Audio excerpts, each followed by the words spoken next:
A place I like to visit. One of the familiar haunts where I find my an interesting place is the local park. It's an oasis of peace where I can chill out and be one with nature. The park is actually a place that warms my heart most of the time when I feel tired and I get lured by it day after day for the many experiences inside it. Indeed, I feel very relaxed and happy from the very first day I visit the park. One of the park's main attractions are the wide, green lawns, and the tall trees that give you a nice view of the entire park. The air is fresh, and the birds' songs take the silence away, making it a beautiful and relaxing place. I take great pleasure in walking through the footpaths and resting on a bench to read or reflect. There is also a vast pond in the park. They amuse me when the ducks and swans are splashing in the cool water with the floating bread crumbs I give them. The animals provide me calm, and seeing the reflections of the clouds on the water is very tranquil. Playground is another area in the park where children play. I like to enjoy being with them while they are carelessly having fun or occasionally joining them in the game of frisbee or football. The playground is a particular place within the park, usual to the kids' laughter and vitality. Moreover, I am fond of the picnic spots. I usually take food and then organize an outdoor meal with friends or relatives. I think that eating outside and being surrounded by the environment we belong to makes the moment more special. All in all, because of its landscape, tranquility, and variety of attractions, the local park is a perfect destination for my relaxation. It is indeed a place where I can relax, be with the family, and enjoy nature all at the same time. I am profoundly in love with the park, which is sole guidance in my life. Can you live without television? Television is an essential part of many people's lives. It provides entertainment, information, and facts. But is it possible to live without it? Personally, I think we can live without television, but in the same way, and perhaps in some ways, it would be better. Probably, when we stop watching television, we will have more time to devote to other activities. We could all refine our relationships if we spent more time with family, read books, or go for walks in the open air. Thanks to television, we gradually cultivate the ability to engage with the real world, whether by talking directly or by discovering new hobbies such as drawing, sports, or learning a new skill. In short, not watching television means that we are seriously at risk of missing out on the most important information and programs. However, regardless of whether television is up to date, sources such as information technology, chat rooms, electronic newspapers, social media, and others can keep users informed. In conclusion, I can attest, however, that as entertaining and informative as it is possible to live without television. By reducing the acuity of television, we have the opportunity to find entirely new methods of communicating with others and having fun. We have reached a point where we must find a balance and use our time wisely. A holiday I will never forget. One of the moments in my life is when my whole family and I went on vacation to the mountains, and I will never forget it.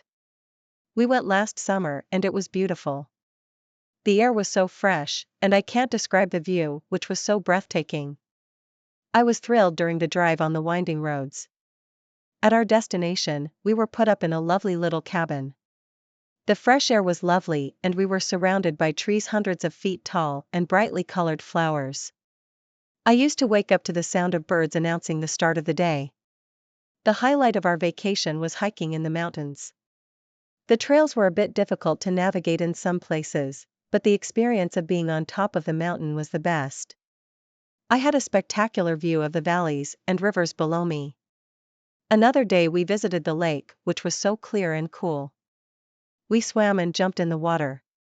My little sister and I even rented a small boat, dressed up, and paddled around jokingly. The day ended in laughter and exuberance. Every night we gathered around a campfire. We hung marshmallows on sticks and held them over the fire to roast and make s'mores. We told jokes and stories. The celestial sky sparkled in the darkness. I felt joy and safety with my family around me. In short, my trip to the mountains remains one of the most memorable holidays I have ever had. The experience of adventures and the days spent together were exceptional. The beautiful landscapes, the humorous activities, and the affection we nurtured will always remain in my mind. Apart from the fact that this trip made me realize the beauty of nature and the indispensable quality of bonds, I also hope to extend my holidays in the future. Vacations are a means of expressing creativity, and creativity. A good diet means good health. Zoos are not safe for young children.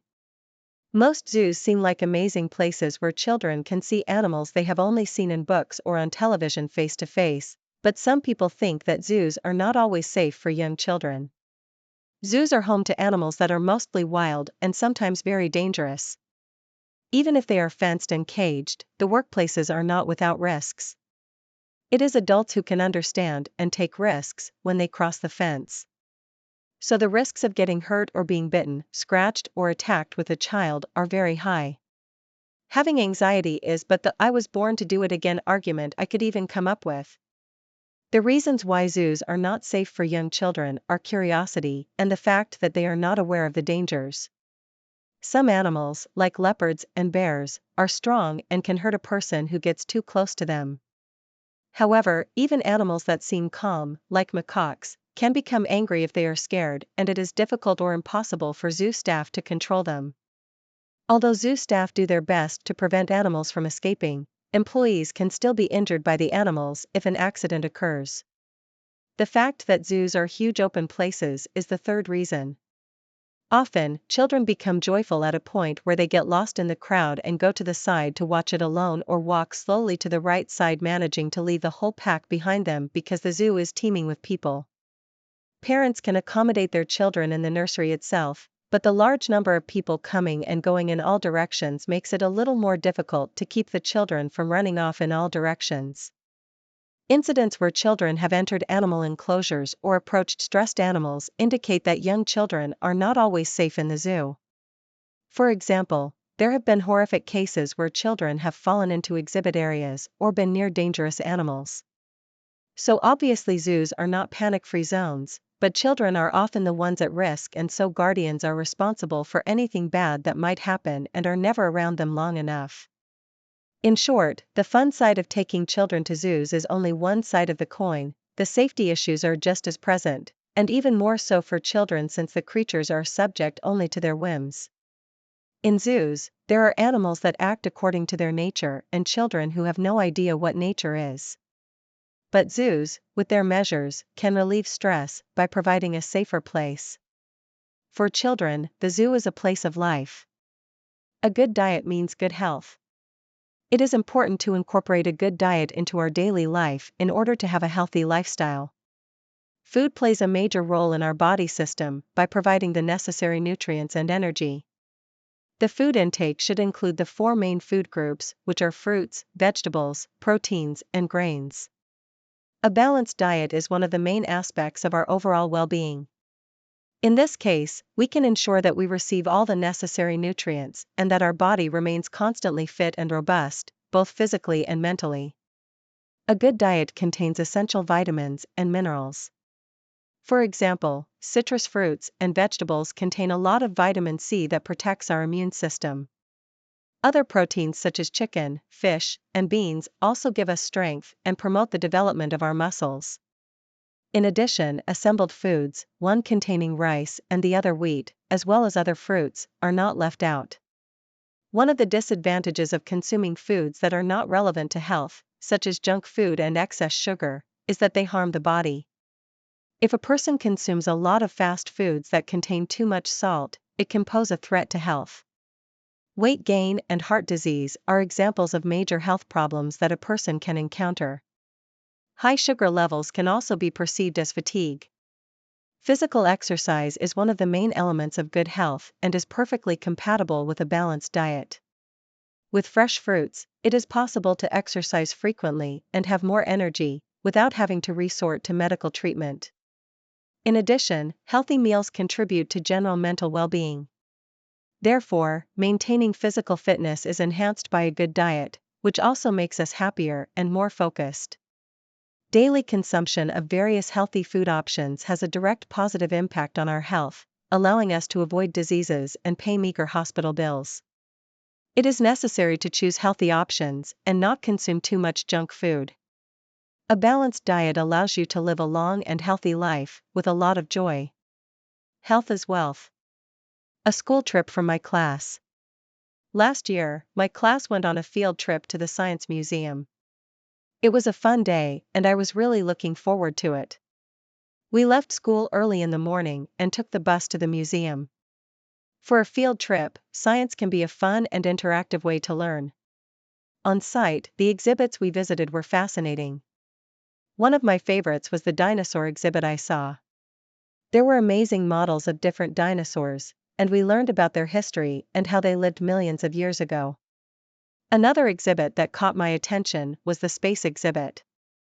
There was a model of the solar system that we observed and explanations about the planets, stars, and astronauts. We also watched a short film about space exploration. Once we were done exploring the exhibits, we went to the museum cafeteria for lunch.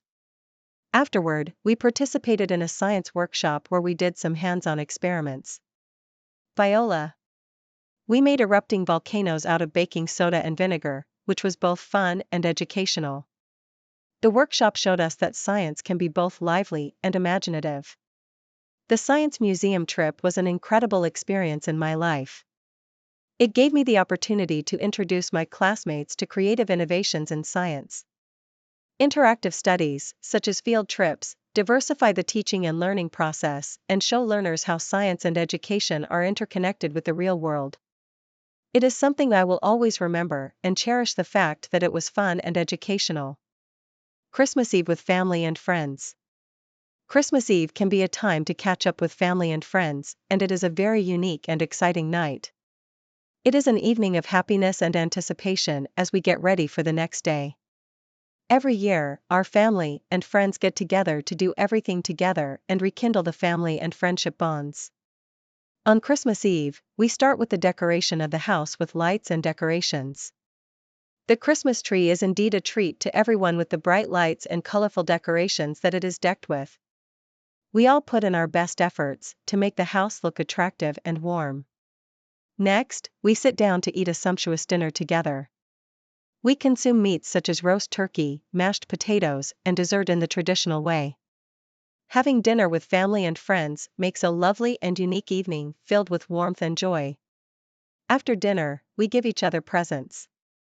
It is so enjoyable to see the sheer happiness and big grins on the faces as everyone is busy with their gifts. Afterward, we might sing Christmas carols or watch a holiday movie. These acts help us to bond together and also make us happy. The sense of excitement that the Christmas Eve brings is mutual, and every child, especially one who is anxious for Santa to come. In conclusion, Christmas Eve with family and friends is an outstanding and happy time. The house created a cozy environment, eating the traditional meal with company, the gift exchange, and the affectionate time spent between us were the most unforgettable highlights of the evening. It is a time not only to celebrate but also to collect some more cherished memories and hold on to the feeling of togetherness. Climate change and global health. Climate change, indeed, is one of the most serious challenges facing our world today. It affects not just the environment but global health. Many changes have been observed due to the rising temperatures in which human health is threatened. One of the major increases in disease is attributed to heat. During extreme heat waves, many people fall victim to heat exhaustion or heat stroke. The most vulnerable groups include older persons and children. Diseases are another valid concern. Warmer temperatures extend the range of insects carrying diseases.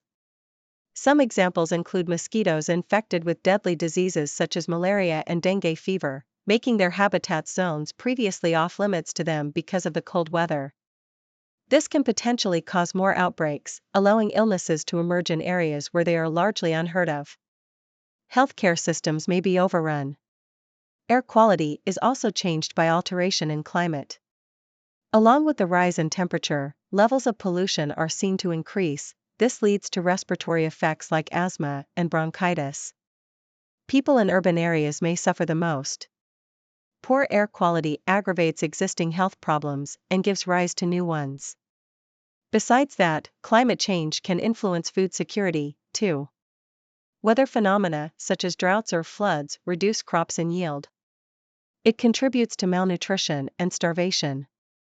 Because of a lack of healthy nutrition, the general health status is going to decline. In conclusion, climate change greatly impacts global health, increasing the vulnerability to heat-related diseases, spreading diseases, exacerbating air quality, and threatening food security. As climate change is still continuing, it is also relevant that such health-related challenges are duly considered. This involves a collaborative approach by governments, communities, and individuals in reducing emissions to safeguard public health. By taking action now, we can help make sure of a healthy future for all.